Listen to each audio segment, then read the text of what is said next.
ternyata cara transaksi digital masih bikin polemik nih Jis. Terutama buat orang-orang boomers mungkin kayak gitu ya. Ya, ya. Yang secara kemampuan teknologi masih kurang kayak gitu. Nah ini kasus Rotio, ini gimana nih Jis? Ya, Rotio ini dia tidak menerima uang cash. Iya iya. Saya juga waktu beli itu di stasiun gitu ya, nggak nerima uang cash gitu. Ya, gak menerima uang cash. Nah, terus kemarin ada nenek-nenek mau beli dan dibelain lah sama ada pemuda lah atau cowok yang ngebelain lah. Rame tuh akhirnya viral. Dia bilang, lah ini kan uang pembayaran yang sah, alat pembayaran yang sah, kenapa nggak diterima gitu. Akhirnya rame gitu. Nah ini kalau kata orang-orang ini sama kayak nolak rezeki nggak sih gitu atau gimana nih sistem begini nih? Kok ditolak gitu kan? Ini apa namanya alat tukar yang sah nih, uang cash nih. Bener. Kok nggak diterima? Ini gimana nih gitu? Nolak rezeki sih bener sih, nolak rezeki sih bener. Orang mau beli gitu kan ya. Nah cuman memang si polemik ini terjadi karena ada undang-undang nih. Oke. Yang mengatur sebuah pembayaran. Jadi di situ ada undang-undang. Saya nggak tahu ini undang-undangnya tentang apa ya. Cuman saya lupa juga pasal-pasalnya. Nanti bisa dicek aja. Dia bunyinya adalah setiap orang dilarang menolak. Terus dilarang menolak rupiah jika dimaksudkan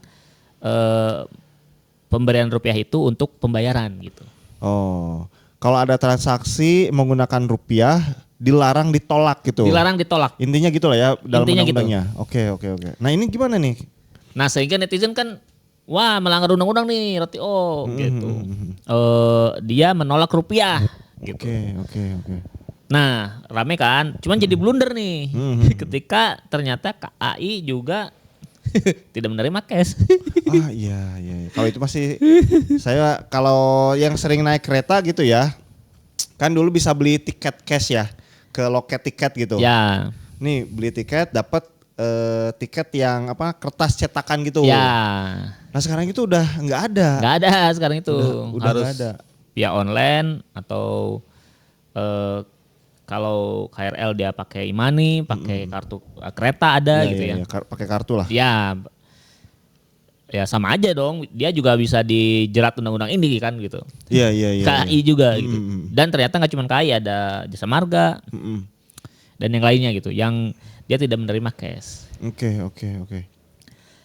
Nah setelah rame terjadilah spekulasi akhirnya kan. Netizen tuh wah rame nih. Ternyata ketika kita berbisnis dan tidak menerima uang cash itu boleh. Oke. Boleh. Boleh ya? Boleh. Karena cash dan tidak cash itu atau non tunai dengan elektronik itu hanya metodenya aja. Tapi keduanya itu kan sama-sama rupiah. Oh iya. Nilainya adalah rupiah lah. Esensinya itu rupiah gitu ya. Esensinya rupiah. Satu roti misalkan 20.000 ya 20.000 rupiah gitu. Bukan 20.000 dolar atau 20.000 yen misalkan. Iya, gitu. iya. Dan ketika dibayar, ditransfer mungkin. Transfernya juga nilainya kan rupiah juga gitu. Ya ibaratnya uang kertas itu kan satu metode lah ya. Metode tukar apa ya? Pertukaran. Ya. Yang satu pakai kertas, yang satu pakai digital karena sudah eranya sudah digital gitu. Ya. Nah, ketika ada orang yang hanya menggunakan metode digital, dia tidak salah ketika yang ditransaksikan masih rupiah gitu. Ya. Jadi tidak melanggar undang-undang yang tadi. Tidak melanggar, aman. Oke. Yang dia tolak hanya metode pakai kertasnya. Iya. Nah ini pun alibi ini pun itu dari MK. Oke. Ya. Jadi dulu ada orang yang menggugat Jasa Marga terkait pembayaran elektronik, pakai ngetapnya pakai money gitu kan. Akhirnya digugat ke MK. Kata MK, nggak bisa. Ini soalnya cash dan tidak cash itu hanya adalah metode aja. Tapi kan yang di dalamnya tetap rupiah sehingga boleh gitu. Oke. Logikanya begitu ya. Jadi tidak melanggar undang-undang. Tidak melanggar. Ya undang-undangnya karena bicaranya rupiah, bukan uang kertas rupiah gitu. Iya. Tidak boleh misalkan kalau isi undang-undangnya tidak boleh menolak uang kertas rupiah misalkan gitu ya. Ya. Baru tuh yang digital kena. Baru. Atau tidak boleh menerima tidak boleh menolak uang cash misalkan. Nah, itu baru. Ya ini kan cuman tidak boleh menolak rupiah aja. Iya. Gitu. Ya. Nah, dalam bisnis sebenarnya menolak cash ini sebenarnya ada keuntungan buat pebisnis, terutama yang cabangnya banyak. Oke. Kenapa tuh? Karena mudah untuk dibuat sistem. Oh, karena sudah digital ya. Sudah digital. Jadi ketika di tap pembayaran berhasil misalkan ya, atau ditransfer pembayaran berhasil, masuklah ke sistem digital, nanti masuk ke laporan. Sudah terrecord ibaratnya gitu ya. Ditambah tidak bisa dimaling. Iya. Gitu, dimaling sama karyawan situnya lah. Iya. Kecuali karyawannya hacker gitu ya. Ya. Cuman kan hacker perlu kemampuan khusus ya. Bisa juga ini krisnya diganti. Krisnya diganti pakai yang pribadi gitu. Iya sih. Cuman kalau itu mah nanti bisa dilihat dari CCTV kalau itu. Dari CCTV dan mungkin nggak keluar stroke lah. Ya, Nggak keluar stroke mungkin. Iya benar. Bisa dicegah lagi lah itu. Iya.